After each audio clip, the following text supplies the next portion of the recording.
Yeah. Hey, how are you? You all right? Yes, sir. I'm good. All right, man. How you doing? All right.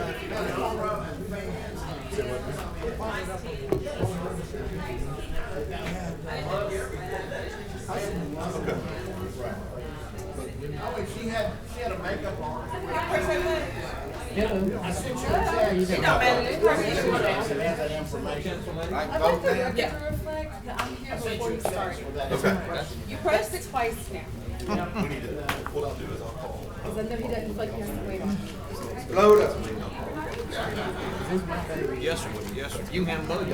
This looks like Arts I don't Council. know what's in it. I better check before I It's get Arts there. Council. Okay. That sound good? Shamerica. Valentine's. She's on the board. I'll try to send something for that if I can. Even if it's just a call. Let's get it. Well, yeah, just come. Oh, well, no, because I see it's a Chris Collins. So I thought we were going to drop out. Okay, well, I tell you what, I'll check it. I think it's fine. But that's not huge. I don't think I have one. The trailer. That, but I got something else. It's all fun and games. I got lots of things. I'm so good at competition. How are you? Good. Good.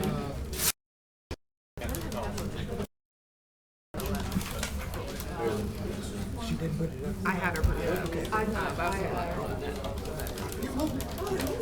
Yeah, they go. How you doing? Doing good? Yeah. I know. Okay. When am I gonna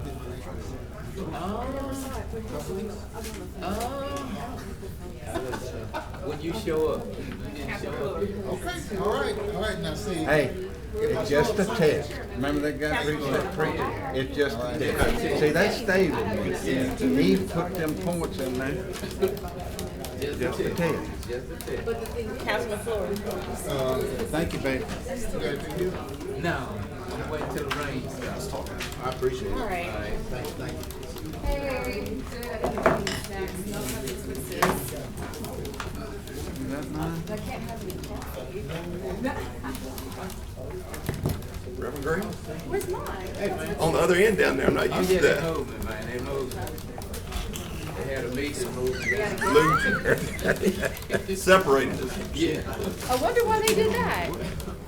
They must think one of y'all is that child that means a separation. But sometimes that kid doesn't matter who you put them next to. Straighten up. Can we go ahead and vote now? I'm ready. You know my favorite. I was voting on. Miss, everybody ready now?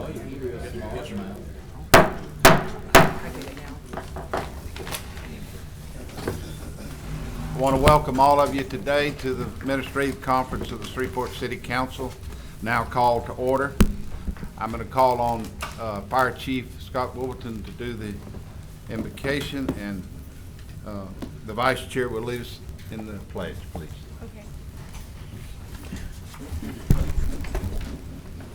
Let's pray. Father, we thank you for this day. We give you praise and glory for it. Although it seems gloomy outside with all the rain, this is a day you made, and we rejoice and we're glad in it. For we have the breath of life even today, and we give you thanks for that because you're the only reason we have it. Father, I pray for this meeting. I pray for your wisdom from above to just enter every heart and mind here as decisions are made. I pray for all of these elected officials, Lord, as they make decisions for our community. Father, that they would be those that would glorify and honor you. We ask that you go with us now. May everything that we do here praise and give you glory. In Jesus' name we pray. Amen. Amen. Please join me facing the flag and repeating the pledge. I pledge Allegiance to the flag of the United States of America and to the republic for which it stands, one nation, under God, indivisible, with liberty and justice for all.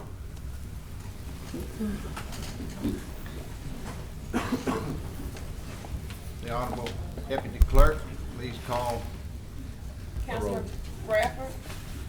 Councilwoman Fuller. Present. Councilman Nicholson. Present. Councilman Butcher. Here. Councilman Flores. Here. Councilman Green, I'm here. Councilman Bowles. Tomorrow, with excitement, enthusiasm, and expectations, I will entertain a motion to approve the minutes of the previous administrative conference and city council meeting. At this time, does any council member have any awards, recognitions, or distinguished guests not to exceed 15 minutes?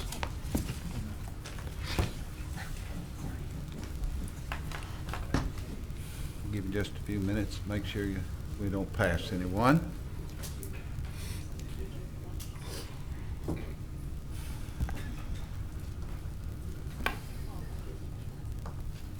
I'll move on. Mayor Perkins, at this time, do you have any awards, recognitions, or distinguished guests? I don't have anything, Mr. Chairman. Good to go. Maybe tomorrow, Tomorrow I will. Yeah, but not today. maybe 5 or 4? Okay, Mr. Green, will you come forward?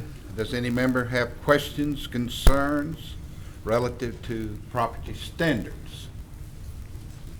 Mr. Green, I do have one. Okay. I had a constituent report to us about a house in deplorable condition across the street from their house that was up for rent. And your staff went by, like, very quickly, thank you, and took care of that, proposed to notice that it was not habitable. Now that they've gone and put a for sale sign on top of that sign, and I believe that's on Wichita, Any idea what block? probably the 600 block. I'll send you an email, but I just wanted to let you know, like, after all of that they've gone and just covered up your little sign altogether. Okay. So I'll be in contact with you about that, and probably some other stuff too. And thank you. Mr. Green, have you had any communication about Don's Seafood that burned up? Yes, they are, the insurance company just sent out the inspector last week. So that insurance company is going to pay for the demolition and whatnot. Oh goodness. Previous fire chief was the inspector on the job, and I had a chance to talk to him. So he said it's a little slow, but they are going to demolish the structure, and the insurance company is going to take care of it. Would you alert me of any other changes in that since it's in District B, as you get them, please? I will. Thank you. Thank you, sir. Anyone else? Thank you, Mr. Green, for the great service that you do for the city. Thank you. The chair recognizes Councilman Bradford at this time. Mr. Chairman, thank you very much. Mr. Chairman, it has been a sort of a custom or tradition that we will speak with any candidates up for confirmation. So if I'm in order, I would like to suspend the rules, move to suspend the rules to hear the clerk's report. Okay, any objection? Motion been made, do we vote on that? Second. Huh? Second. Second by Councilman Jerry Bowman Jr. and motion by Councilman Bradford. Please vote. This is to suspend the rules for the reading of the report. The clerk's report.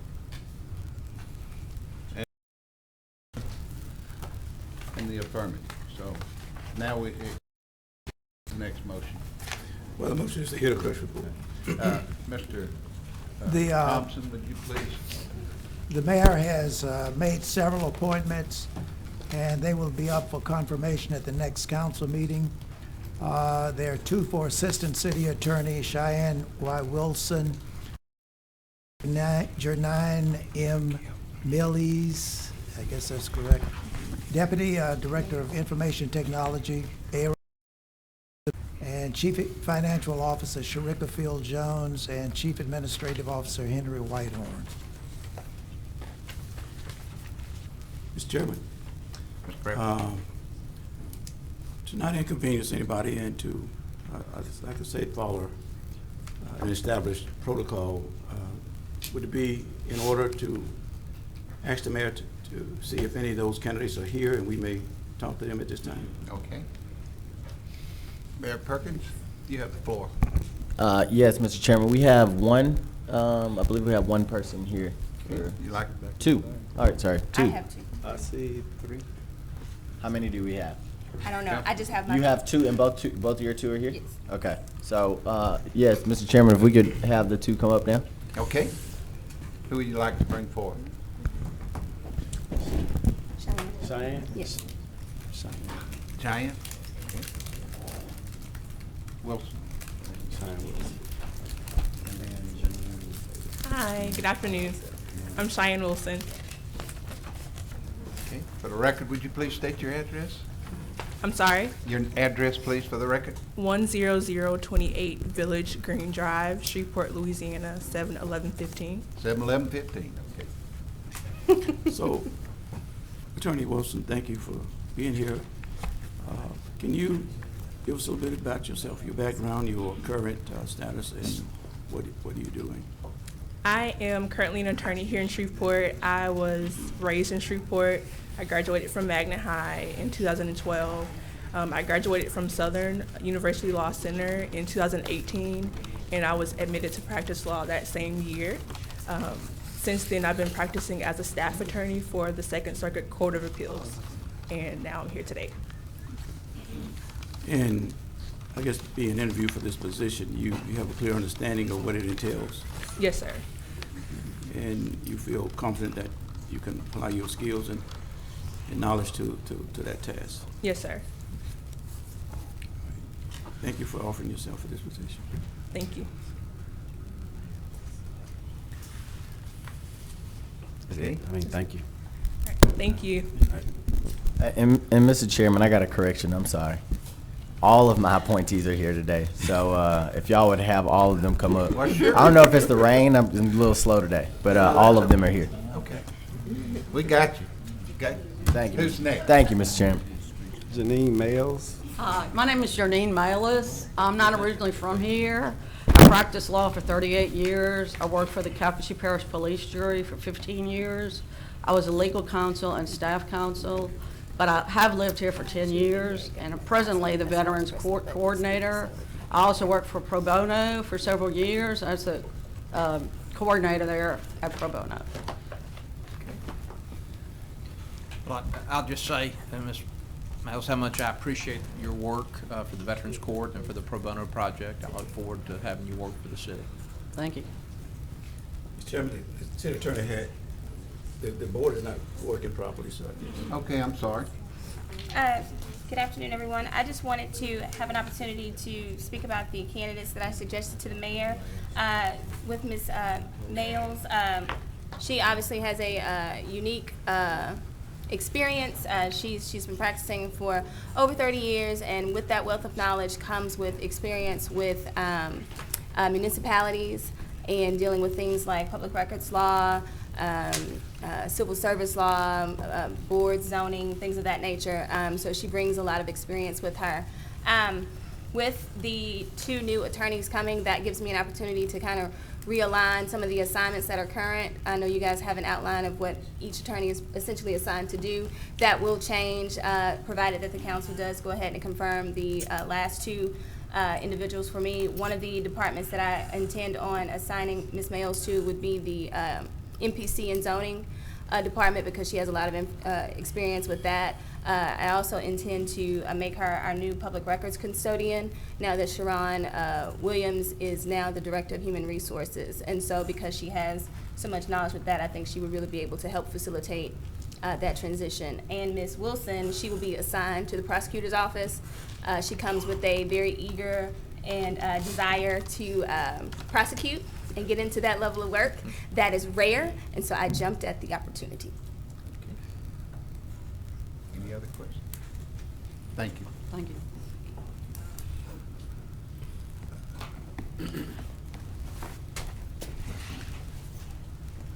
Good afternoon, Chairman Fleury, Mr. Mayor, council members. My name is Henry Whitehorn. My address is 2249 North Cross Drive, Shreveport, Louisiana, zip code 71107. I come to you this afternoon to talk about who I am and I guess give you a little bit of my background. Recently retired as the United States Marshal for the Western District of Louisiana, where I served for approximately 10 years. Prior to that, I was the Shreveport police chief from 2007 to 2010, approximately 3 years. Prior to that, I spent roughly 30 years with the Louisiana State Police, from trooper here in Bossier City all the way to the rank of superintendent. I also served as Deputy Secretary for Public Safety Services, which encompasses, when I talk about state police, people think I just ran the state police. But I was also responsible for the Office of Fire Marshal, the Office of Management and Finance, the Office of Legal Affairs, the Office of Motor Vehicles, LP Gas Commission, the Gaming Control Board, Transportation Environmental Safety. It also encompassed fleet services. We had building and grounds. So it was a major operation with over 3,000 employees that I was responsible for and had complete oversight of. Prior to that, I was a police officer with St. Louis Metropolitan Police Department, which is where I'm from, St. Louis, Missouri. I have a bachelor's degree in criminal justice from Louisiana State University in Shreveport and a master's degree in criminal justice from Grambling State University. I'm married to my soulmate. We've been married for 44 years, Waverlyn Miles Whitehorn. She's originally from Shreveport, the Allendale neighborhood, and we have 2 children. My son is a deputy with the Caddo Parish Sheriff's Office. My daughter is a school teacher.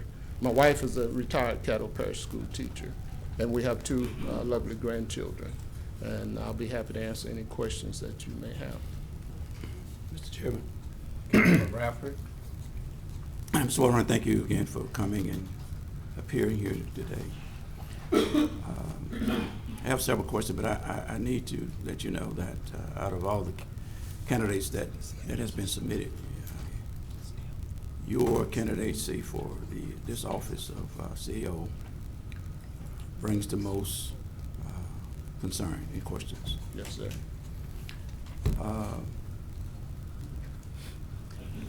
After serving such a stunt career in law enforcement, what motivated you to accept this position offered by the mayor? Councilman Bradford, I wanted to be a part of moving this city forward. Mayor Perkins approached me about accepting this challenge, and I was a little reluctant because I was comfortable. I've been very comfortable, with my law enforcement career. And, oftentimes, we get comfortable, but God has other plans for us.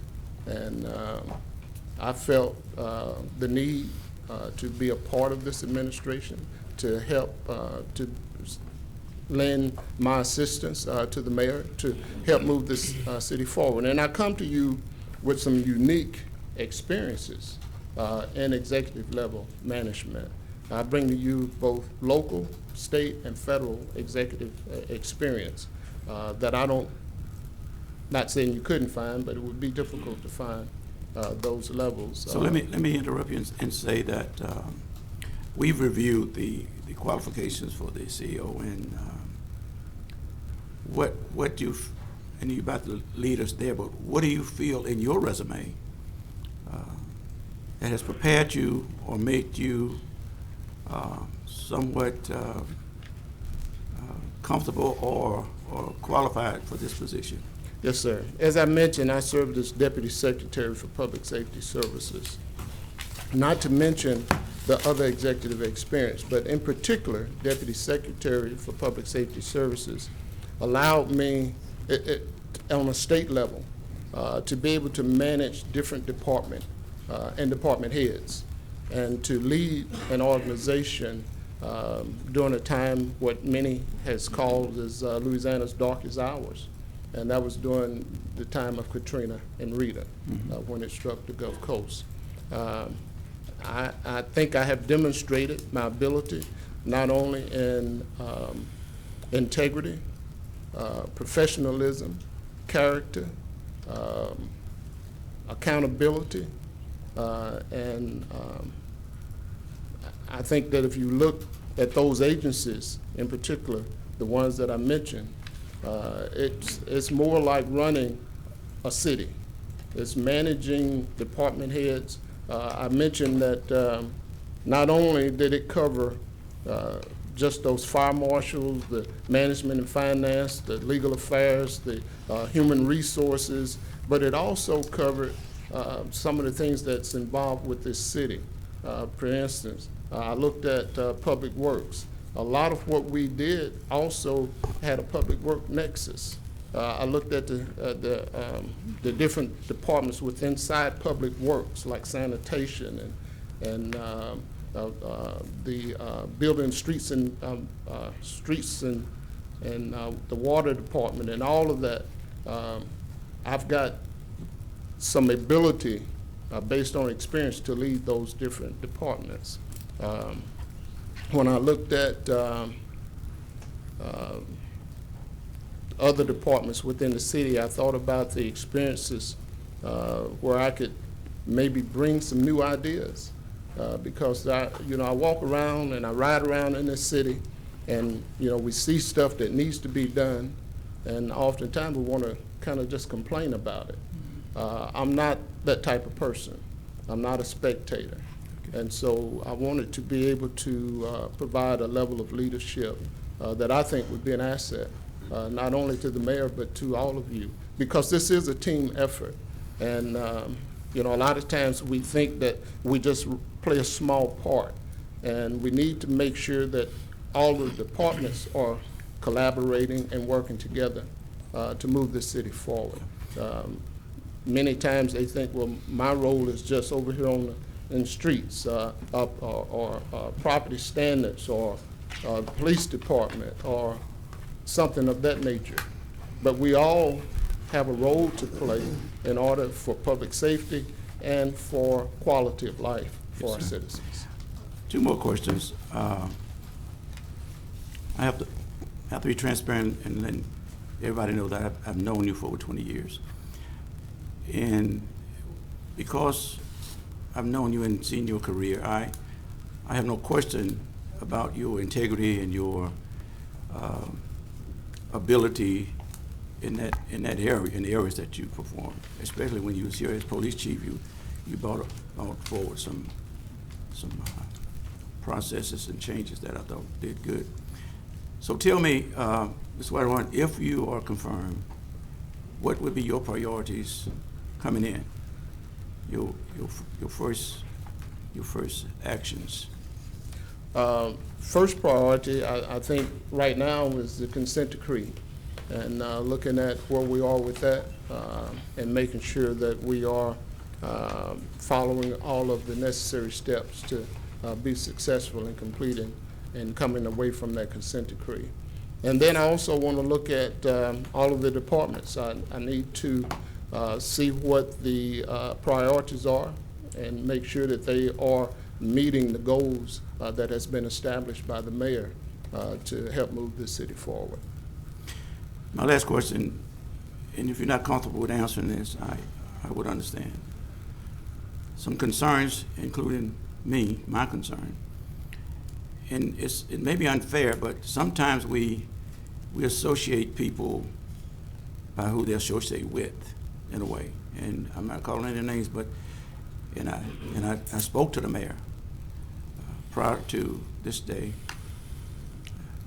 and I asked him, would he consider doing a national search for this very important position? He said he would consider it, but he said to me that in speaking with you in detail, he said there was several sit-down meetings, and he felt like he had reviewed it and scrutinized your whole resume and where you could fit in and help his administration. Now, he told me that even if he did a national search, he'd think that you would probably come back as the candidate anyway, that he would recommend. And I have no qualms about that, because as it has been a practice, but it's not always this council view on candidates, that the mayor has the right to select his team who he feel can work with him and handle and execute the affairs of this city. There's no question that in the past I have not always supported that view. I've been 50-50, I guess, in not supporting that view. But again, I think the mayor would be held accountable for his administration. And he asked me to give you a chance. And I think I'm gonna give you that chance, Mr. Whitehorn. But going back to my question in regards to, are there any associations that you feel that are out there that would cause you not to be 100% loyal to the mayor of Shreveport? No, sir. And, you know, I've had this conversation already. And I know you said we're not calling names, but I know who we're talking about, and I think everybody in this room knows who we are talking about. And so I want everybody to know that Mr. Braggs is more than just a friend to me. He is like family to me. We've known each other for almost 30 years. He has never asked me and never will ask me to do anything that's illegal, inappropriate, or unethical. And I stand on my record of professionalism. I stand on my record of integrity. I stand on my record of trying to bring excellence and accountability and my character on everything that I have done. And I don't think you will find anyone, state government, local government, or federal government, that can tell you otherwise. Mr. Warren, thank you very much. Thank you, Mr. Chair. Just off what you just stated, I'm not that I had any reserves at first, but just off what you just stated, I'm supporting this confirmation. And let me say that if anybody up here has an issue with because of someone's acquaintances, all of us have sat down and broke bread with somebody who will give you all the same kind of thought.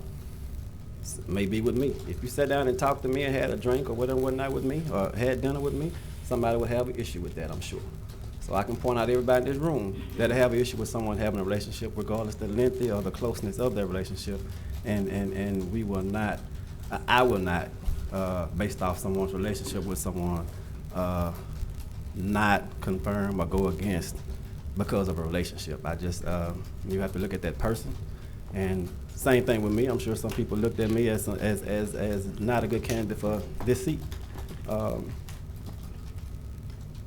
But I think I proved myself somewhat, and to some people still may feel differently. But I will not hold against someone because of who they have a relationship with. And I would be very, very disappointed and upset with anyone up here that'll do the same. Thank you, Chief Whitehorn. Thank you, Mr. Chairman.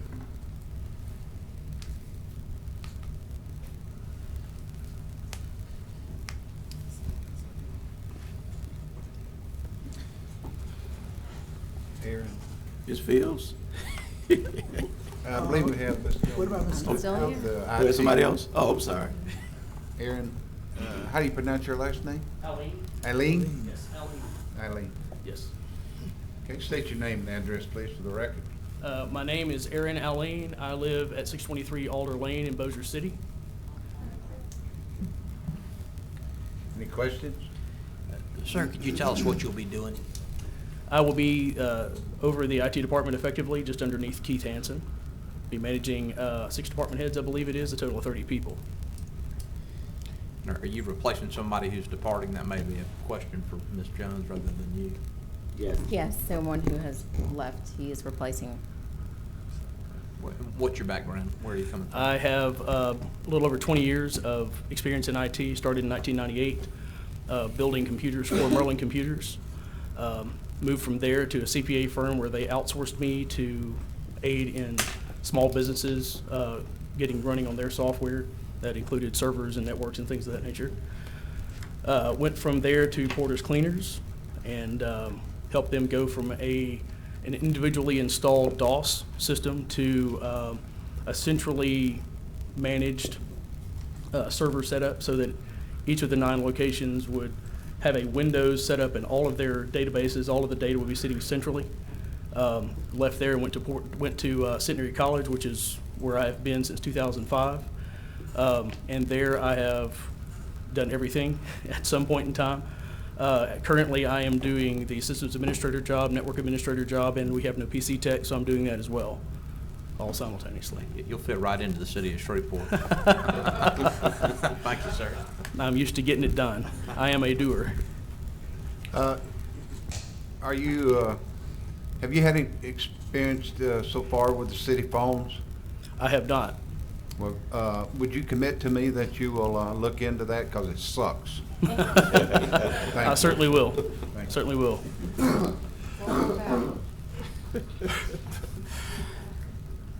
Any other questions? Mr. Chairman, I have one. Mr. Arlene, have you, while you have not reviewed some aspects of the IT department, have you had a chance to, in a broad way, look at the apparatus of our department? To some extent, it's been explained to me by Keith.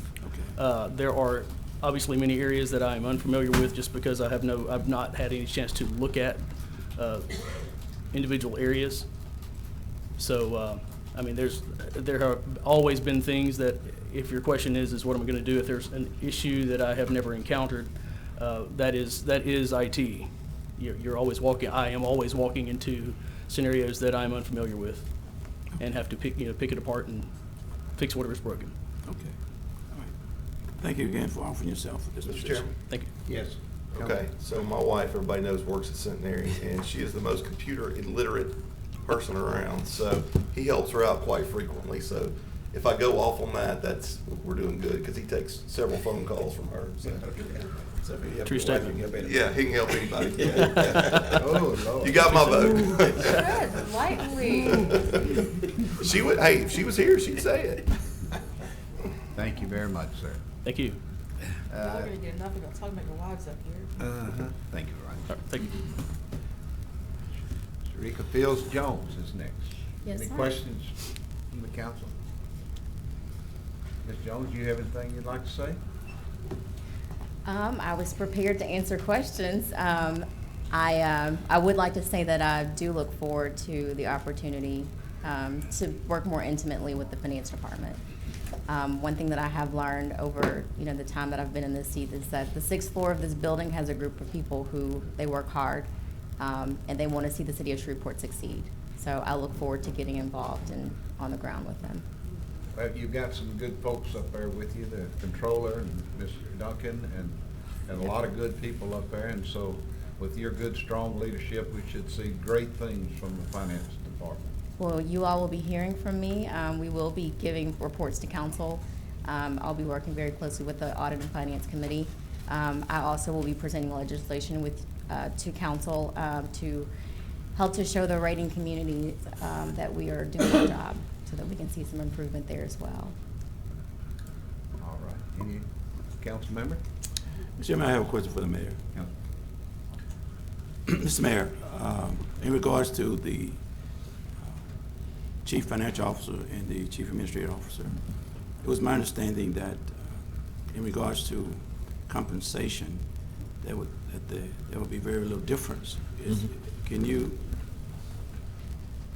And I was looking at the compensations allocations. So the CAO's compensation, if you see a difference there, a delta there, that's because Mr. Whitehorn has declined a bunch of the benefits because he has it through his other retirements. So it goes to strictly his pay rather than going to paying benefits and pay. And the difference in the CFO's role is that Ms. Jones will be taking on a lot more responsibilities. We'll be asking a lot more of her. So not only will she be looking after the finance department, but again, she'll be looking across departments and also giving forecasts to council and various other responsibilities. So we wanted to make sure that at a minimum, she kept the compensation that she was in prior to, because this is a promotion in my sense, honestly, with the difficulties that we're looking at fiscally with the city.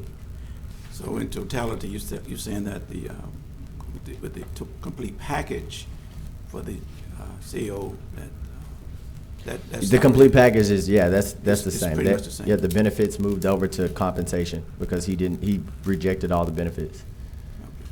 All right.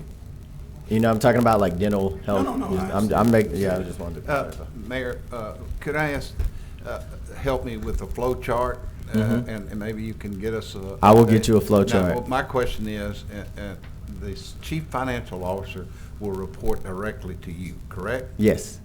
And the CAO will report directly? Yes, to you. Mr. Chairman. So she's going to be answering to you? Yes, Mr. Chairman. Okay, thank you, Mayor. Yep, no problem. Thank you.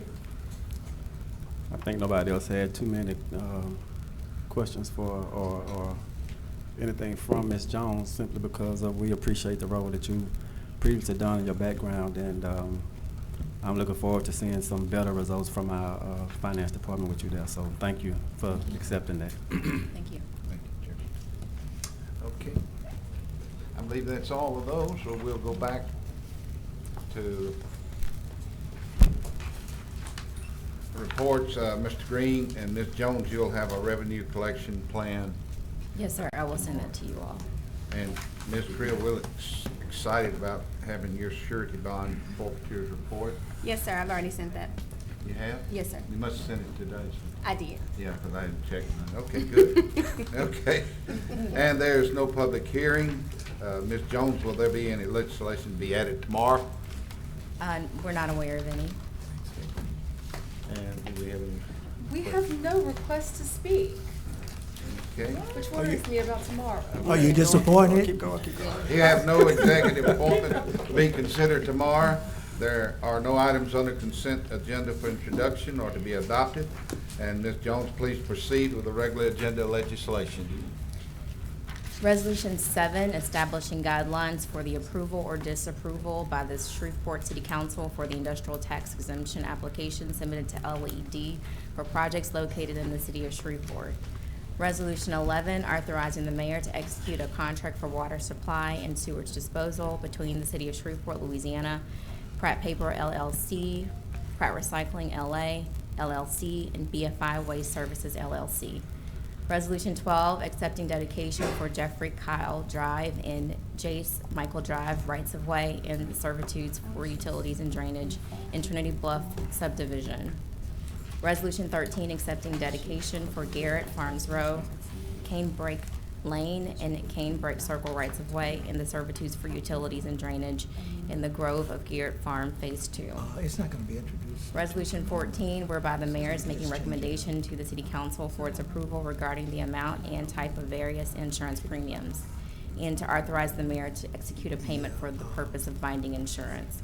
Resolution 15, authorizing the mayor to dedicate the 1600 block of Garden Street in honor of Reverend John B. Simmons. Okay. Councilman Nicholson, you're on the board. Mr. Chairman, I'm the sponsor of Resolution 7, which would, if adopted, enact guidelines for the council's consideration of ITEP tax exemption credits. I'm going to ask tomorrow that that be postponed once more because I want to make sure that all members of the council, NLEP, and other stakeholders have an opportunity to give their input on this legislation. The legislation proposed is modeled after what Baton Rouge did. I'm open to suggestions as to how we might modify it to make it fit Shreveport, but I do think it's important that we adopt some set of formal guidelines for our consideration of these tax credits. Thank you. Or exemptions, excuse me. Yes. Councilman Fuller, you're next. I'm Thank sorry. you, Chair. Did you call out Resolution 10? Well, let me refresh. I didn't see a resolution 10. I'm not getting it either. Okay, it showed up now. I'll go back. Resolution 10 says encouraging the MPC to pass a resolution to halt the acceptance of new annexation applications for a 12-month period. Thank you, Ms. Jones. Would it be more appropriate to ask Ms. Ewing to speak to the procedure, or to have Mr. Clark speak to the procedure? Because what this does is it is just a resolution from us expressing that we'd like for the MPC to basically take on this policy change for us. This doesn't actually make the policy change, correct? That is correct. Okay. So, I don't really have to hear myself speak today about this, but if anyone else had any questions for either Mr. Clark or Ms. Ewing, it seems like the appropriate time for that. I would point out that there is an amendment that would allow for the current plans in subdivisions that exist, that have future plans of being annexed in, that are already on record with the NPC, would be excluded from the halt on annexations. Or exempt. Mr. Chairman? Yes. So basically, and I'm just seeing the amendment, for some reason it didn't refresh, but so basically the amendment is stating that there has to be a subdivision plat or master plan development approved by the MPC. So, Mr. Clark, would he be the appropriate person to ask this question to? Most likely. Maybe the new IT guy can help you with why your computer's not refreshing. It did refresh. Mr. Clark, I was on record last meeting about my concern about this resolution as far as existing neighborhoods that wish to expand that are already in the city limits. I have no objection to the resolution as it stands, other than if we have an existing neighborhood that sells out and wishes to expand, I would like to afford them the opportunity to still be in the city limits as opposed to breaking up a subdivision.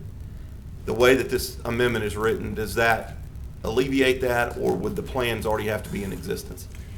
The plans would need to be in existence, and we have two master plans that are in place now that you might be interested in. If you'd like for me to go into what they are, Sure, I'm yeah. happy to. The Providence master plan and Lakeside on Long Lake on Lakeside both have master plans in place, and as those phases come in, they would still be eligible for annexation to go through the natural process. But other developments in my district, like 12 Oaks or anything like that, if any of those areas are outside the city, then they wouldn't be considered to come in. We did not find anything in any other subdivisions that were under development at this time that would be considered as included in that process. What is your opinion on the resolution as a whole as far as the NPC? Because right now, the UDC requires any annexations to come to y'all. What do y'all take into consideration? I know you're working with a board similar to this, and they have different opinions. But what is your opinion as the director of the Metropolitan Planning Commission? We think that annexation is a very difficult process. We have gone through some annexation cases that have been, like I said, extremely difficult. Going by the criteria that's outlined in the Unified Development Code, we felt that those criteria were quite substantive, and if they were followed properly, would prevent annexations that are not desirable to come into the city. And the board felt basically the same way. They have not been, from my recollection, they have not totally voted together on any annexation because it goes through serious conversation and serious review to come up with a recommendation to you for annexation. So when you say, you said undesirable annexations or unappealing? Unappealing. Would you consider an existing neighborhood that's already getting city services and as unappealing? No, sir. Okay. I'm gonna probably, well, I am. I'm gonna offer an amendment as well to amend it to any subdivision that's already in the city limits that wishes to extend their subdivision concurrently with the city limits. So, thank you. Questions? Councilman Brown? Yeah. In the case of the north side of the city, where Yes, sir. I think the south side regarding Providence and Long Lake is, and Southern Trace is pretty much established. We are landlocked going north. Wouldn't you agree? Yes, sir, to an extent. So a subdivision like Trinity Heights that we just annexed, that was contiguous on both sides to the city limits on this side. Is that an appealing annexation when they're contiguous with already existing limits? I don't know if appealing is a good term, but annexations are, when you look at annexations, you're looking at a wealth of different criteria. As I said earlier, you're looking at the city as it is today. You're looking at the problems that the city is having with maintaining infrastructure. And you look at the consent decree and things of that nature that have a price tag that's sort of unimaginable to persons with limited income like myself. But when you look at all those things, then you come up with recommendations based on the fact that if you can't take care of what you have, how can you take care of new stuff? Now, in relationship to those master plans, these are plans that were brought in when they started, with the understanding, not in writing, but with the understanding that phases would be coming as a result of the ability to sell lots and so forth in these subdivisions. That is, in our opinion, is a good thing. Going beyond the city limits with the current condition of the city may not be such a good thing. So that's just hooking on, for lack of a better description. I'm following you, but I'm trying to understand the previous council had a presentation that said that the outskirts, and we were talking specifically the southern loop area, the cost of services down there is not as expensive as we would think to provide water, sewer, police, Right. fire, trash. That's not your belief. You already have those components out there. I don't know, it was not a decision that I was involved in extending the city limits out there when it was done, but everything is already out there. The infrastructure is in place. Everything that's needed is already there. And like I said, when they came in with the master plan with the intention that in the event that they would grow, they would be able to annex into the city limits. And somewhere in that process, may take longer than others, that they would become self-sufficient in providing for their own services. Yeah. That's true. Okay. So, and I agree with both the original and the amendment, and I think I agree with the second amendment, only because without options, I'm just gonna say what I'm gonna say, and that is, the city, I've never seen the city as challenging as it is now in regards to a lot of aspects of it. I would almost say we are growing to separate it in our whole understanding of Shreveport more than I've seen ever. Okay. So my concern is if we put a limit or eliminate annexation altogether, I'm afraid that we'll start seeing what I saw in Little Rock and in Jackson, where these subsidies started to pop up, and we will lose that tax base altogether. And that may be a far-fetched thought, but it's just that climate we're in. And we talk about maintaining, but we can't overlook and dismiss the fact that we've lost jobs. We lost a lot of blue collar jobs specifically, and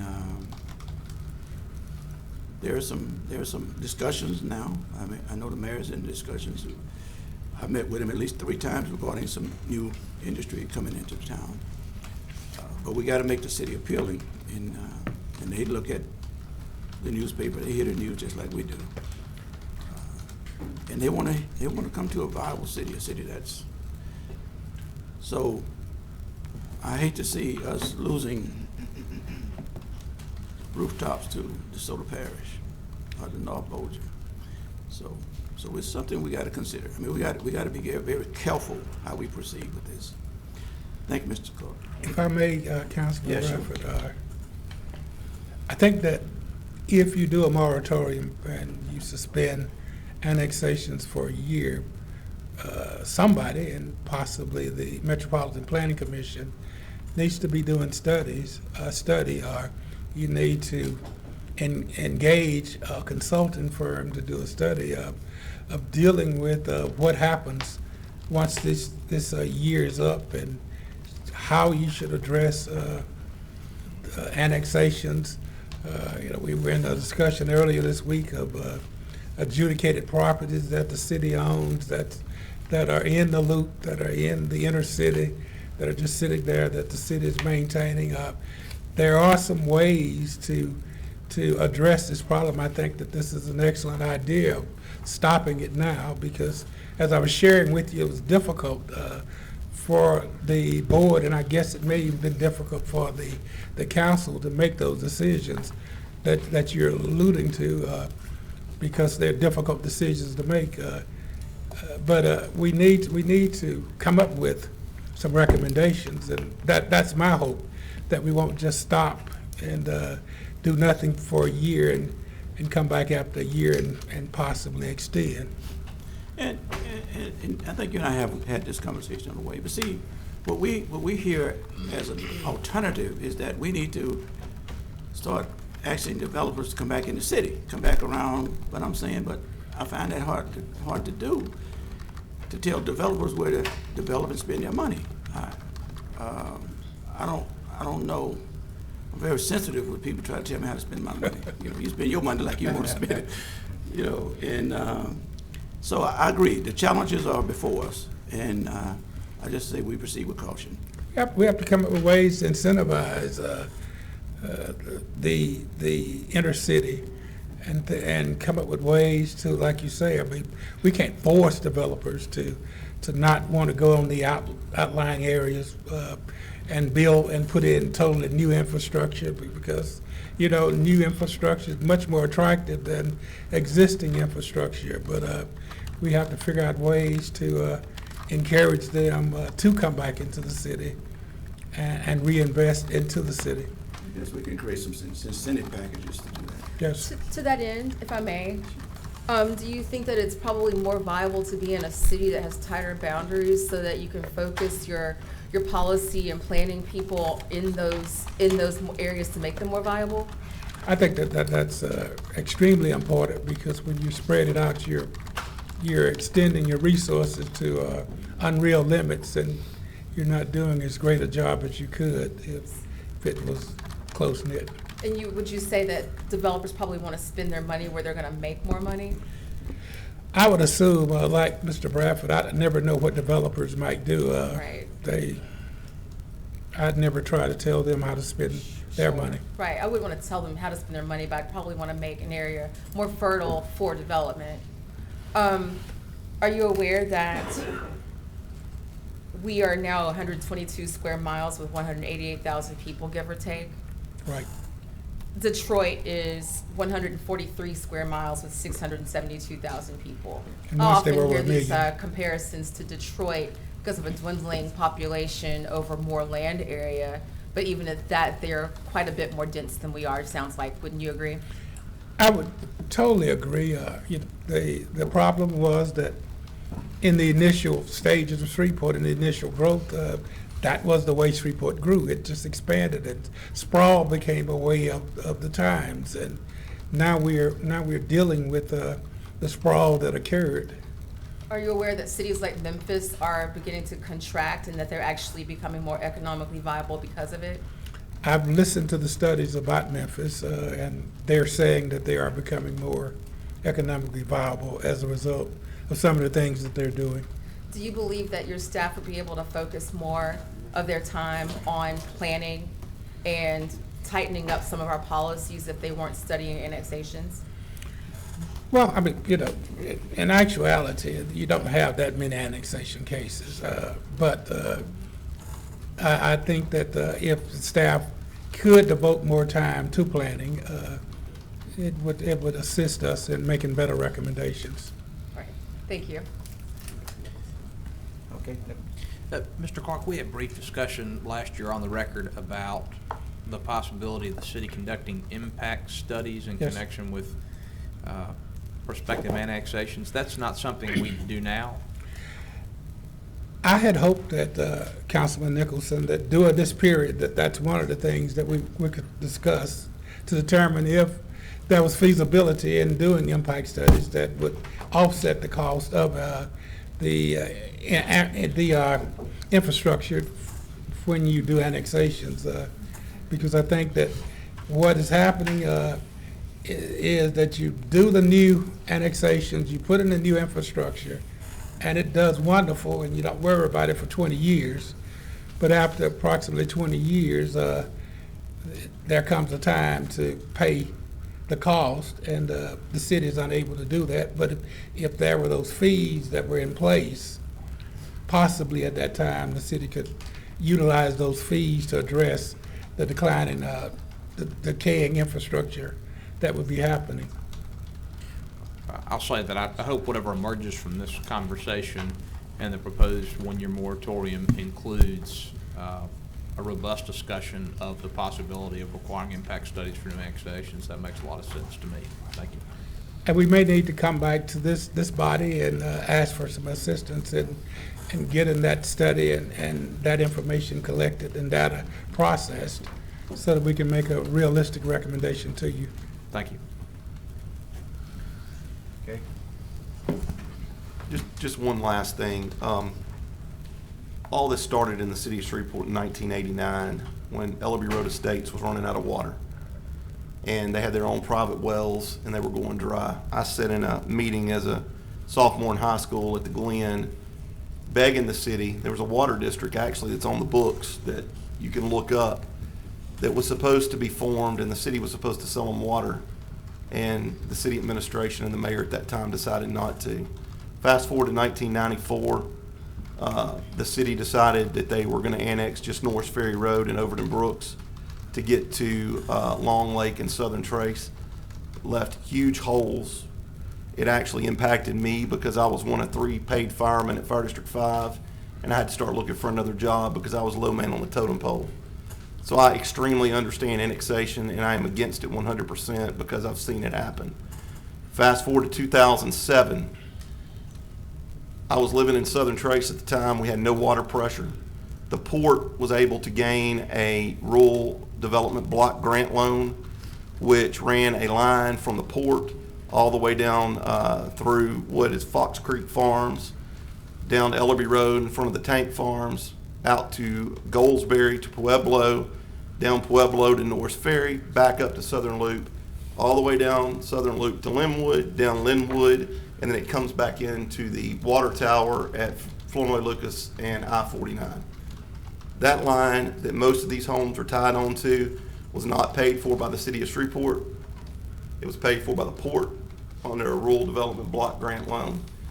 Myself and the attorney at Fire District 5 at the time, who was the author of all of these annexations, Jerry Jones, we fought the city because they were wanting us to sign annexation agreements to tie on to those water lines. So I am 100% against any new annexations. However, I also, on the fire chief side, have made runs in neighborhoods where a house is burning down and you pull up with your parish fire truck and they want to know where the city is. Vice versa with fire and police. Now we have grown to that area. We are part of Shreveport. We have fire trucks. We have police. We have probably the best fire service chief in all of the city down there.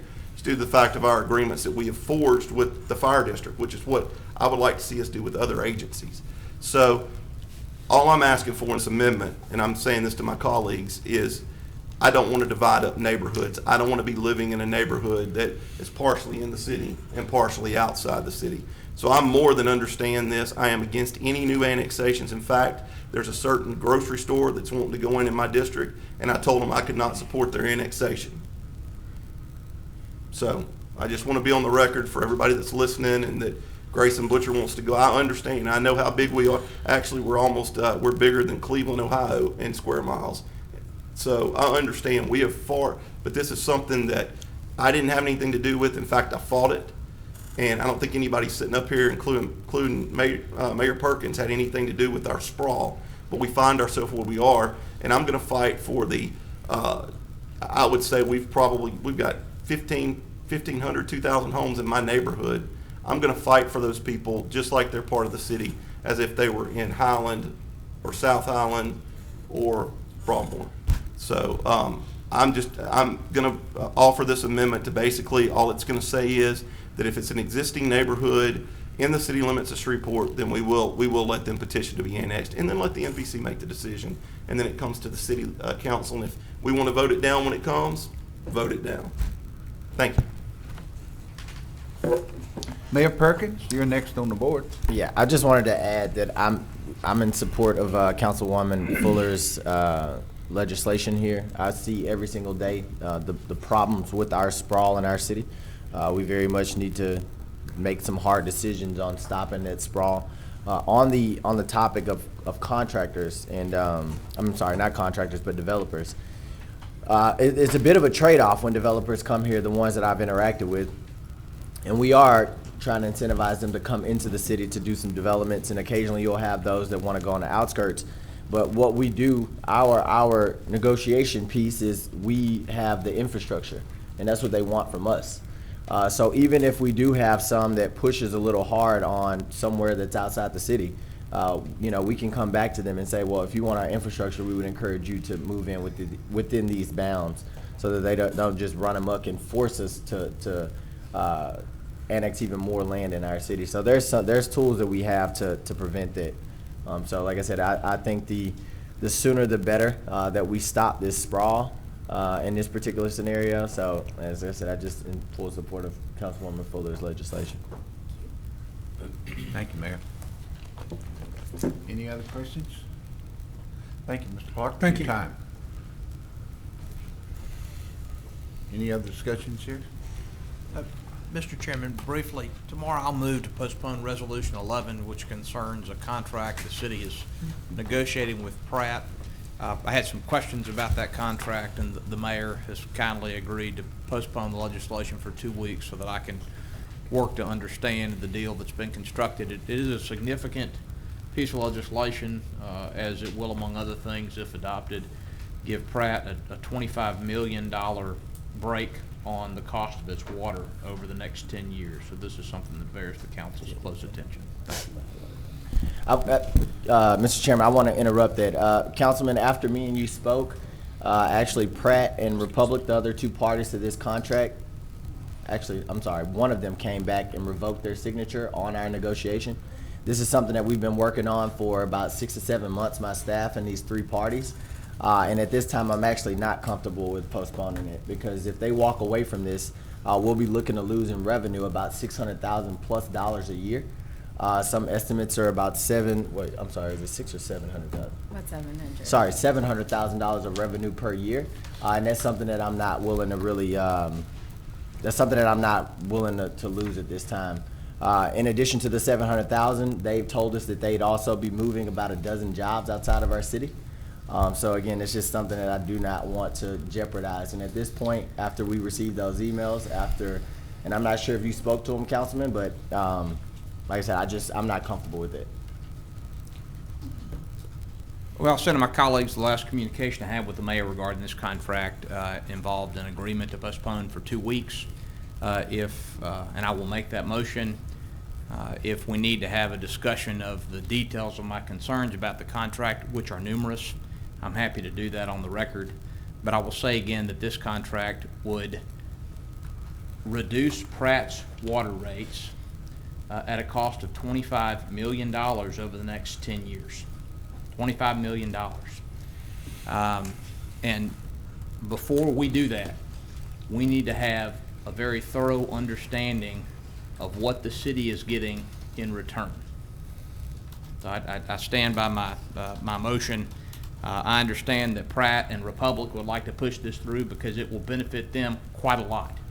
But if we're talking about $25 million, the threat of removing a dozen jobs is not the primary concern in that conversation. Thank you. Yeah.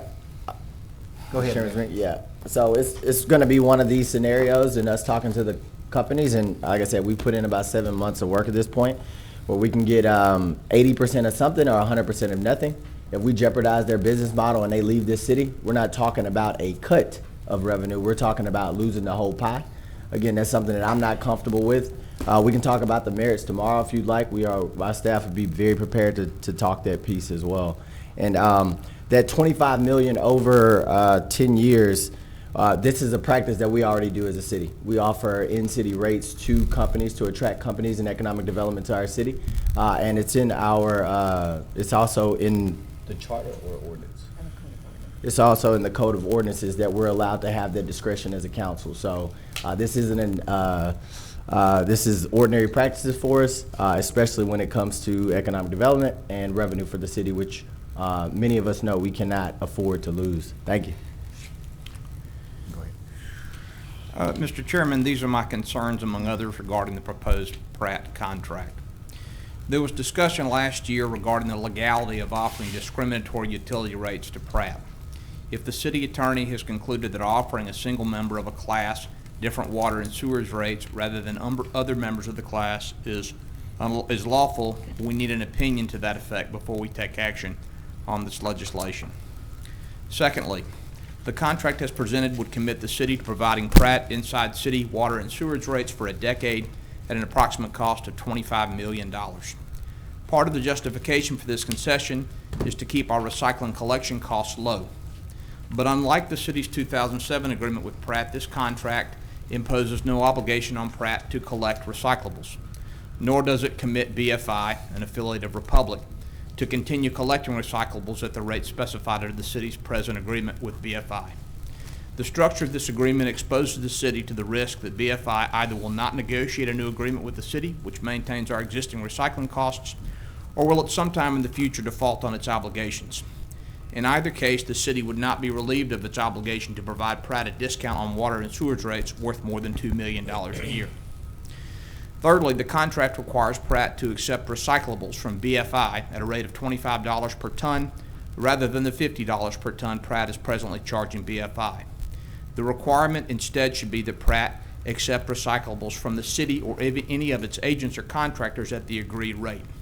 There is no reason from the city's perspective to limit this provision to BFI. Fourthly, the contract should be terminable at the discretion of the council if funding priorities require reallocation of the millions of dollars necessary to fund the water and sewage rate discounts for Pratt. Finally, if we're going to have a recycling program, we should have a comprehensive agreement which requires the contractor or contractors involved to use their best efforts to recycle all materials that can be economically recycled and to provide reporting that allowed us to verify that they are doing so. The City of Austin has an agreement with its recycling contractor, which is a good example. In addition to those concerns, I have asked the Chief Administrative Officer to provide to the Council the following information. Confirmation of the cost providing Pratt inside city rates for water and sewage for the period between February 1st, 2019 and December 31st, 2028, which, as we've discussed, I understand will be in the range of $25 million. The savings to BFI of reducing the tipping fee charged by Pratt for the city's recyclables from $50 per ton to $25 per ton. And thirdly, the benefit to the city of requiring Pratt to use our landfill at a rate of $19 per ton, $1 of which we apparently will receive under this agreement. I'll add that one particularly concerning aspect of this agreement is that we would retroactively reduce Pratt's water and sewage rates effective February 1st, 2019. That, in my view, is effectively giving money away to Pratt for no purpose and is not something we should do. Thank you. Okay. Just a quick rebut. I completely understand your concerns, Councilman, and your desires for these negotiations, but in negotiations, there are two parties. That would be ideal to tie our recyclables over a long term and get a long-term commitment out of the company. But again, there's two parties negotiating, so we don't always get exactly what we want. This is still a fantastic deal when you consider revenue and what's at stake for us to lose if they walk away from the table, which, again, they already sent an email saying that they were. But I've spoken to them since and told them, well, it's contingent upon council approval that we'll get them back to the table and get that revenue and prevent us from losing even more things. So I get that. The other things outside of the ideal scenario for this contract, you referenced the legality purposes. Tomorrow I don't know if our city attorney is prepared to speak to that now, or maybe she can speak to it tomorrow. And then you also referenced some technical components, and I'll have Ms. Featherstone here tomorrow to address those technical components and inform the council so that you all can make an informed vote tomorrow. Thank you. Thank you, Mayor. Brad? Thank you, Mr. Chairman. Yes, thank you. Mr. Chairman, you know that you called me this morning about 8 o'clock and asked me to review the contract. And I did. And my understanding was that we would have more time to gather information, as Councilman Nicholson has expressed. This is deep. This is some deep stuff because, you know, I remember years ago, before we even thought about city council, that there was some sweetheart deals going around. And Mayor, I hope you can provide the information that we need to move forward. But are you saying that a 2-week delay would jeopardize us? Councilman, I can forward the email that these companies have already revoked their signatures from the previous agreement. They were waiting on council approval so that we can, my signature would be the last signature required. But after they engage with Councilman Nicholson, they have revoked their signatures. And the only way we get them back to the table is with support right now from council and showing that. But their concern is that with the rates, the way they currently are, we're losing revenue, but also it affects their business model. So in affecting their business model, they're talking about, again, losing over a dozen employees and not only not using our landfill and various other things that affect our revenue and affect our economy. Again, it's something that I'm not personally, with my staff as well. We agree that it's not something that we want to jeopardize by going to try to get an ideal scenario. This is something that puts us in a much better place than we are right now.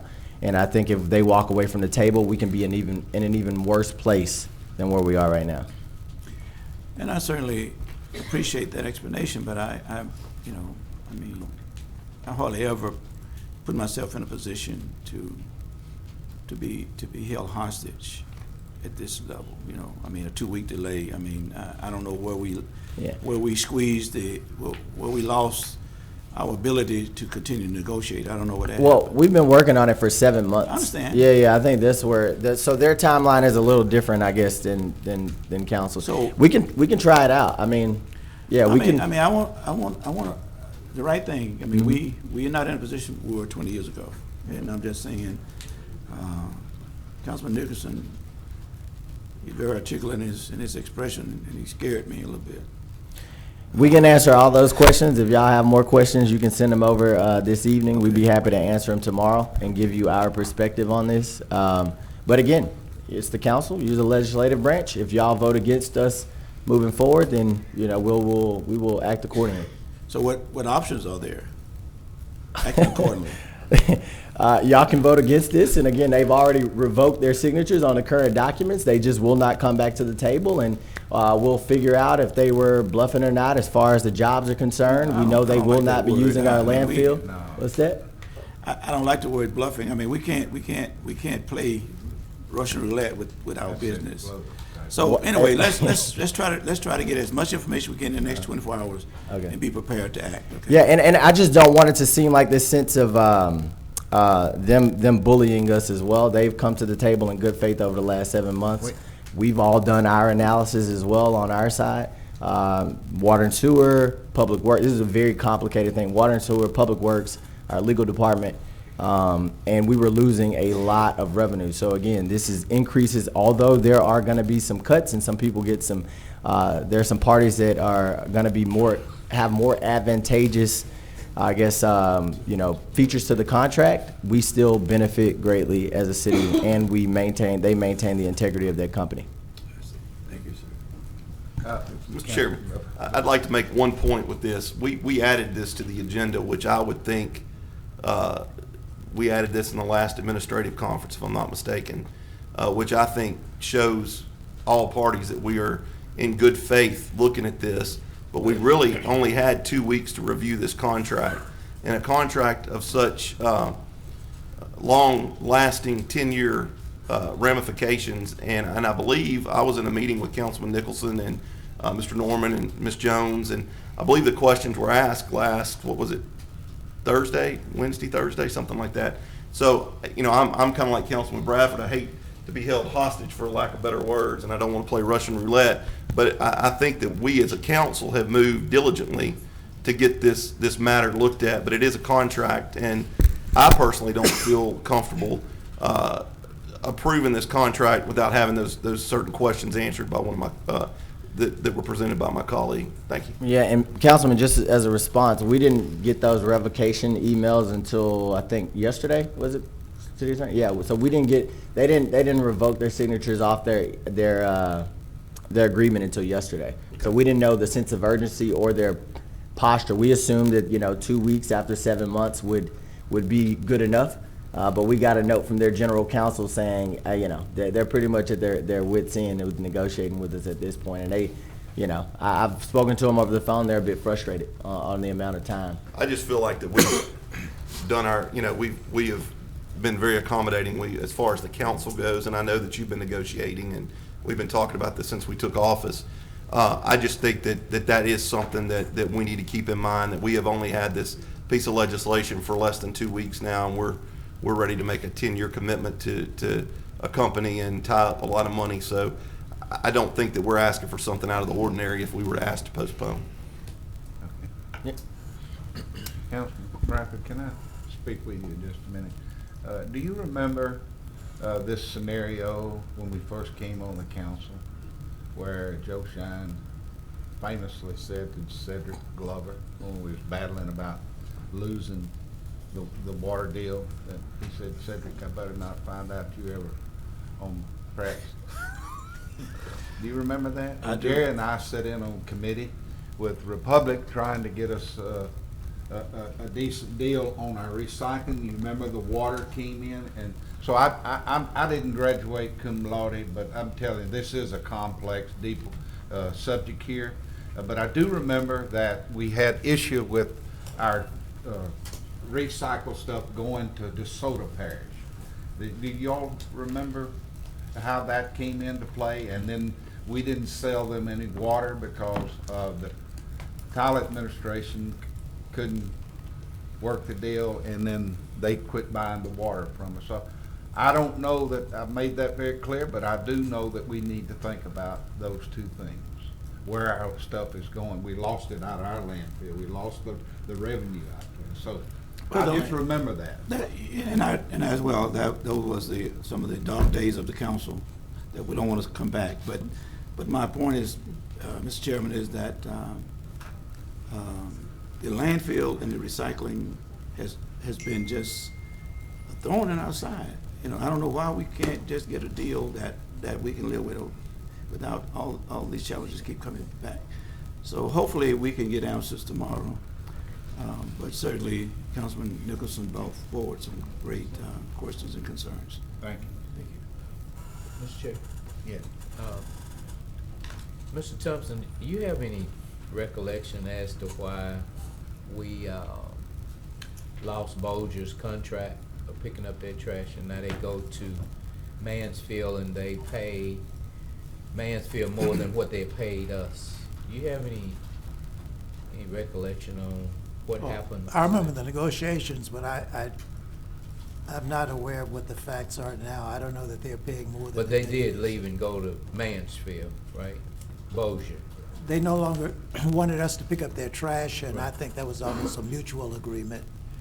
at the time because we were not making very much out of it anyway. Okay. Thank you, Mr. Chair. I just threw that out parenthetically that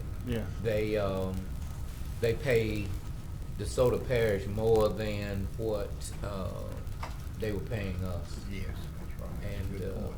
it just kind of lost some money, and that deal will never come back again. That's just parenthetically.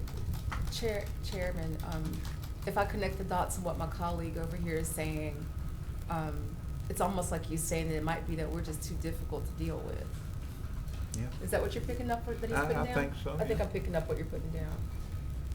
That's why, that's why Bossier has more boats than we have, because we were. Because we wouldn't act difficult. right.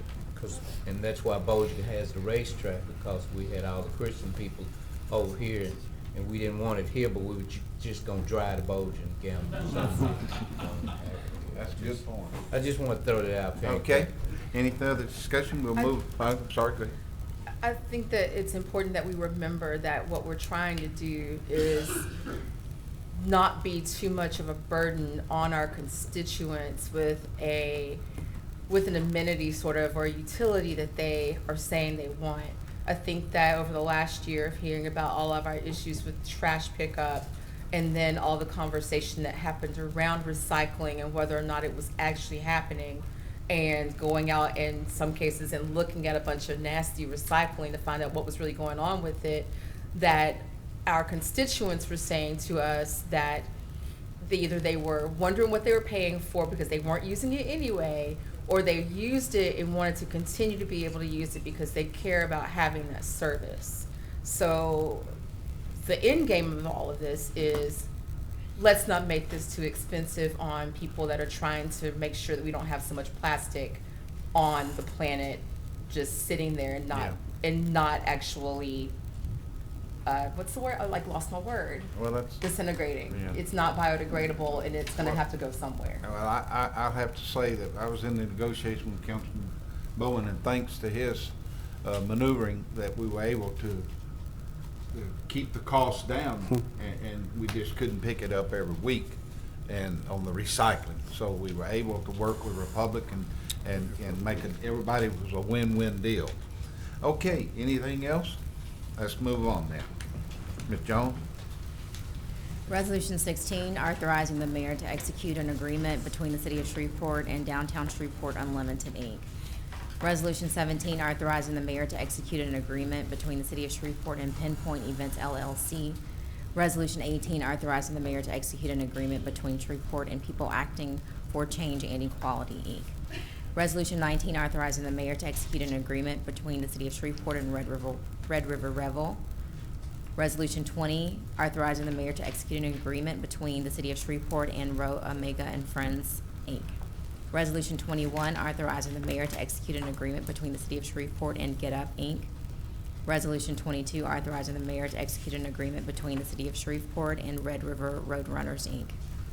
Resolution 23, authorizing the mayor to execute an acceptance of act of donation between the City of Shreveport and Best Yet Yuri LLC, hereinafter called owner, and acting herein through Jared Monarch, Vice President, for the water and sewer main extension and related facilities to serve Best Yet Storage Yuri Drive.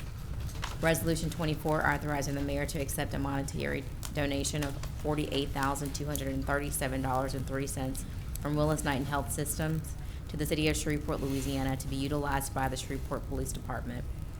Resolution 25, authorizing the employment of legal counsel to represent the Municipal Fire and Police Civil Service Board of the City of Shreveport. Resolution 26, authorizing the mayor to execute grant documents with the U.S. Department of Justice. Resolution 27, authorizing the execution of a retainer agreement with Connor Group LLC, Hammonds, Sills, Atkins, and Juice LLP, Johnson & Johnson PC, and Washington & Wells Law Firm. Resolution 28, authorizing the mayor's signature on a consent to assignment. Resolution 29, stating the City of Shreveport endorsement of Brown Taylor Development LLC to participate in the benefits of the Louisiana Restoration Tax Abatement Program. Any discussion? Mr. Chairman, Yes, thank you. I was looking at these, Councilman Bradford, I got. No, I yield, Councilman. oh, wait a minute, Please. I'm oh, sorry. okay. Go ahead. You know, Bradford and Green don't push the button. Well, last time it wasn't them. There was nobody on the board. I'm not keeping when I count. started talking. Not working. No, I was concerned about these agreements. Most of these agreements are coming up that utilize the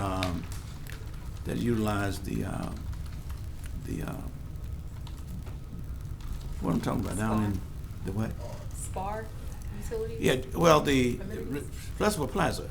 They utilize Festival Plaza, and I heard that there was some cuts. Is Shelley available?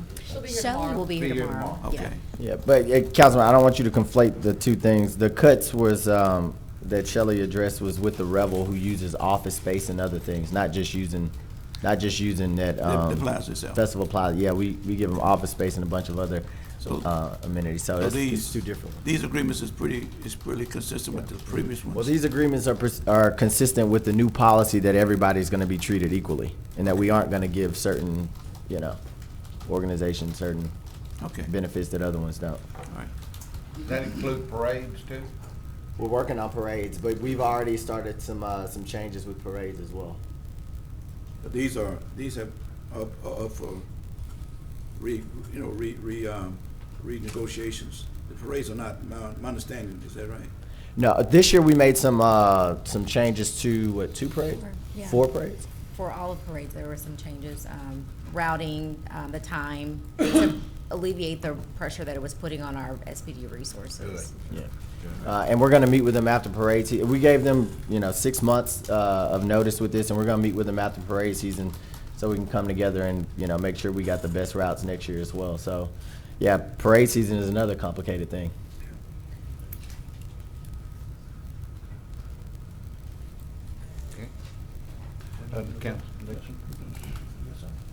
Mr. Chair, Councilman Gold, the reason I couldn't press my button is so cold in here, I'm froze. I couldn't reach over it.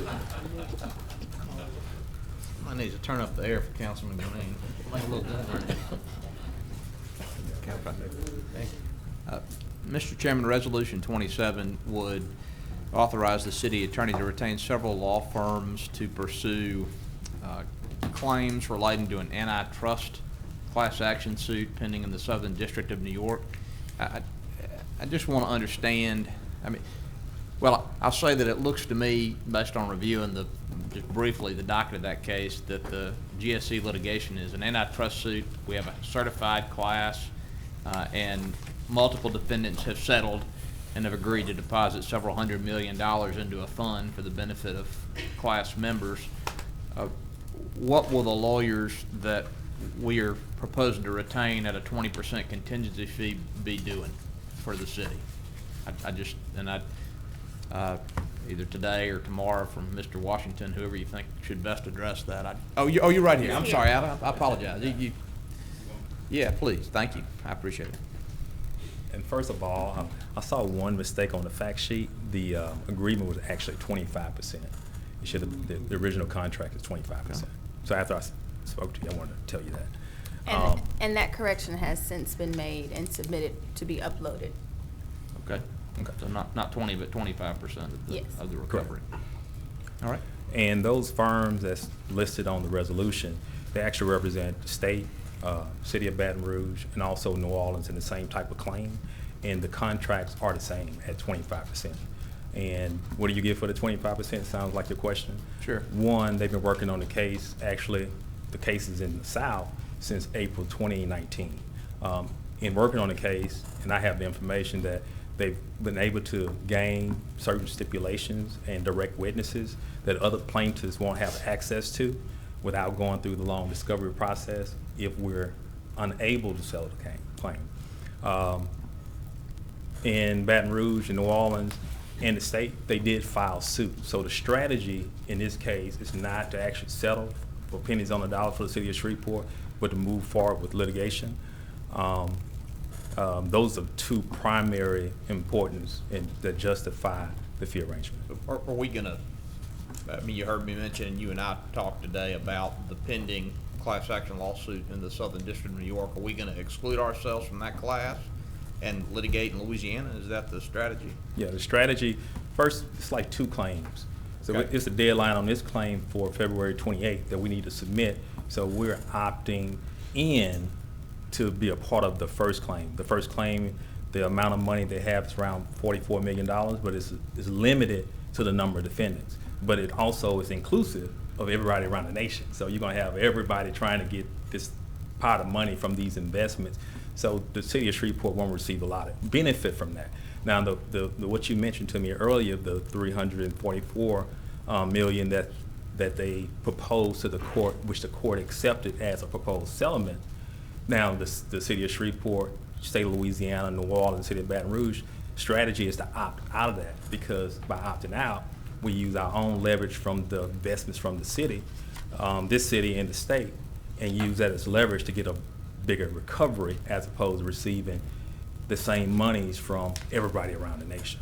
Okay. Well, I mean, that is a helpful response to my question. I wanted to make sure, and I was sure this wasn't the case, that we weren't paying a significant contingent fee to submit a claim in a class action, because that wouldn't make any sense. Right. You sounded like me when one of the investment companies sent me the link. I was like, just a claim form? It didn't make sense. So as we gathered all the financial information and saw how in detail it was, because the investments for the city that they're looking at, the expert, is from 2009 to 2019. That's over a 10-year span of all these products and all these investments. And has the group that will be part of this litigation team already filed suit on behalf of the state in Baton Rouge and New Orleans, or is that in the works? Yes.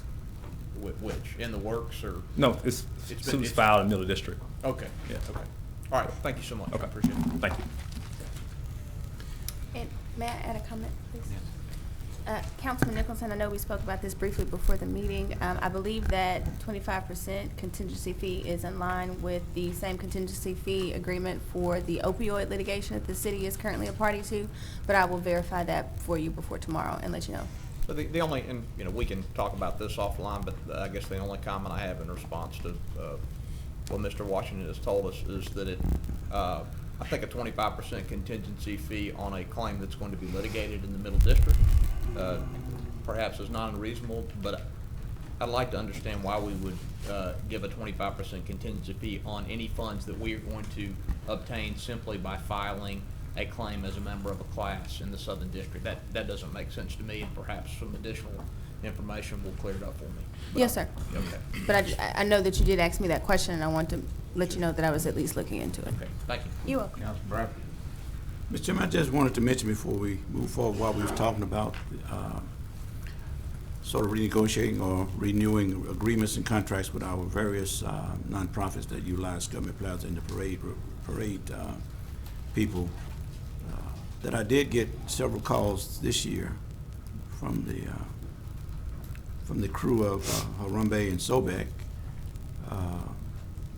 saying that they incurred expenses that they didn't think the other major crews incurred. So when we talk about being consistent and everybody playing by the same playing field, let's review that and make sure that they're not being. Did they specify where they accrued costs? I'm sorry, may I say it again? Did they specify where they accrued costs that others? Well, I mean, one specific item was police. They incurred expenses. Okay. And there was another one that one of the royal court expressed. I'll tell you that Okay. one later. Yeah, we'll look into it. Because it was very sensitive that I thought that was. Yeah, let us know, and we'll, like I said, the playing field is supposed to be even, so let us know what occurred, and we'll remedy it. Okay, I just wanted to mention that. Councilman Bowman? I just wanted to ask the city attorney on 25. Was this something we did previously already, or is this? 25, is that the one with regard to Attorney Billy Casey? Yes, ma'am. Yes. Yes, this is something that we have done previously, actually with Mr. Washington and I believe someone else. When we spoke in the budget meeting, for the legal department and the retained risk fund. One of the things that I was aiming to do was trying to shrink and bring in as much litigation costs as possible. Some of the attorneys that we do have currently on the books are there for the sole purpose of representation of boards. Mr. Washington, for example, for the HR board, Mr. Casey for the Civil Service Board. He provides that mandated service to the Civil Service Board. And so to kind of keep a rein on the billing, they are paid hourly, but we have capped it at a certain amount each month so that they don't exceed that amount to kind of reduce cost. And anything that goes beyond that amount would have to be cleared through my office via conversation with either me or Zelda, if not both. Okay. So that's the purpose of that. I remember something came up with this individual once before, and I thought that this was done then too, but I guess I got it confused that it was just on Washington and Wells and somebody else. So, okay. No, we were still consulting with Mr. Casey about the amount and how we expected this to work and facilitate, and so that's why we're just now being able to bring it to the council. Got it. Thank you, ma'am. Yes, sir. Okay. Ms. Jones? Under Section C, Introduction of Ordinances, Ordinance 10 is amending the 2020 Grant Special Revenue Fund budget. Ordinance 11, revising Chapter 78, Article 4, Streets, Sidewalks, and Other Public Places, Construction, Excavations of the City of Shreveport, Louisiana Code of Ordinances, relative to construction, excavations, and bores in the City Public Rights-of-Way. Ordinance 12 is adding and enact Section 26-25 of Chapter 26 Finance, Article 1 in general of the City of Shreveport Code of Ordinances relative to a chief financial officer. Ordinance 13 is amending the Metropolitan Planning Commission fee schedule for the City of Shreveport, Louisiana Unified Development Code relative to fees for the Neighborhood Participation Plan as well as for wireless telecommunications. Ordinance 15 is amending the Code of Ordinances of the City of Shreveport by adding Division 11 of Article 5, Chapter 26 relative to the creation and establishing of a Shreveport City Prosecutor's Pre-Trial Diversion Program Special Revenue Fund. Ordinance 15 is adopting the 2020 Diversion Program Special Revenue Fund budget. Ordinance 16 is amending the 2020 General Fund budget.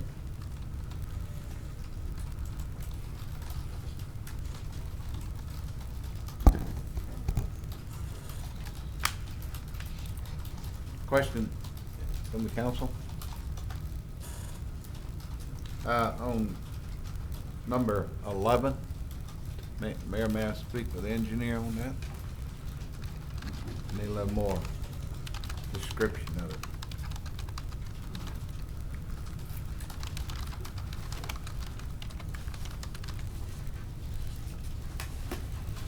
Yes, sir. Good afternoon.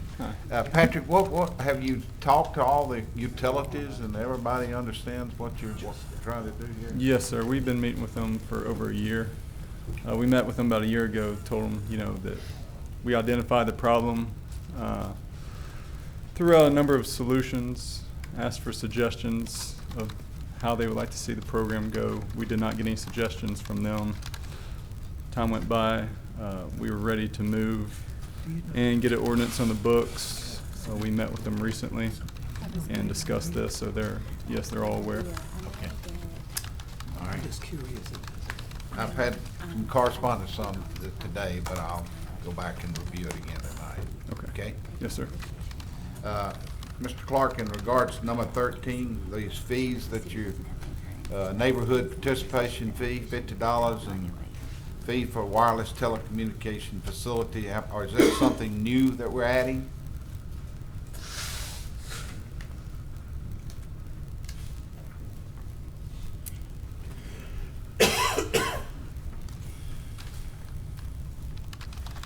The neighborhood participation plan is new, Councilman Fleury, but it's something that I think that the council will be excited about because it's a opportunity when development is coming into the city that the neighborhoods will be properly notified of what the development is, and the developer or whomever is in charge of the development will go out and meet with the neighborhood and explain everything that and answer all of their questions and report back to the MPC those questions so that you all will be able to have gone through that process and not possibly pack these chambers with citizens coming out in outrage. And the wireless communication is just the small cells and the fees that are associated with those. Councilman Bradley, did you have a question? No, sir. Okay. Anybody else? Thank you, Mr. Clark. Any other questions? Ms. Jones? Under Section D, ordinances on second reading and final passage. Ordinance 3, amending the 2020 Downtown Entertainment Economic Development Special Revenue Fund budget. Ordinance 4 is amending the 2020 Community Development Special Revenue Fund budget. Ordinance 5 is amending Section 50-157, spitting in public places of the City of Shreveport, Louisiana Code of Ordinances. Ordinance 6 is closing and abandoning an additional portion of Sugar Leaf Trail in the Lynbrook subdivision, Units 5 and 5A in Section 35. Ordinance 7 is zoning case number 19-313-C, an ordinance amending the official zoning map of the Shreveport UDC by rezoning property located on the northwest corner of Linwood Avenue and Interloop Expressway, extending approximately 134 feet west of Ponderosa Trail and 145 feet north of Sugarleaf Trail, Shreveport, Caddo Pierce, Louisiana, from R17 Single Family Residential District to C3 General Commercial District to OR Office Research District. Ordinance 8 is zoning case number 19-425-C, an ordinance to amend the official zoning map of the City of Shreveport UDC by rezoning property located on the northwest side of Pickett Street, approximately 170 feet southeast of Fairfield Avenue, Shreveport, Caddo Pierce, Louisiana, from RUC Urban Core Residential District to CUV Urban Village Commercial District. Ordinance 9 is zoning case number 19-467-C, an ordinance to amend the official zoning map of Shreveport UDC by rezoning property located approximately 360 feet east of Fern Loop, Shreveport, Caddo Parish, Louisiana, from C1 Neighborhood Commercial District to C2 Corridor Commercial District. Is there any questions for discussion? Okay, there's no table ordinance legislation to be removed. We have no property standards ABO appeals to consider today. We have no MPC ZBA appeals to consider tomorrow. Mr. Thompson, would there be any appeals from you? Hearing none, so we'll move on. Are there any reports from officers, boards, or committees? Clerk report's already been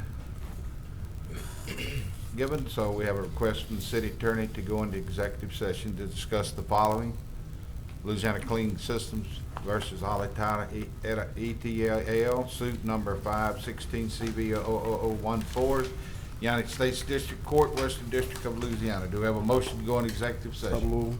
Moved by Councilman Bowman, second by the Vice Chair. All those, any discussion? All those in favor, please vote.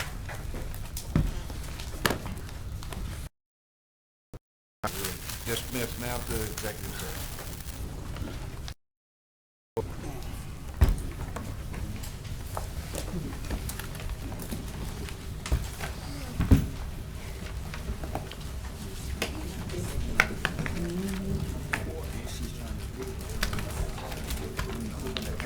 Okay.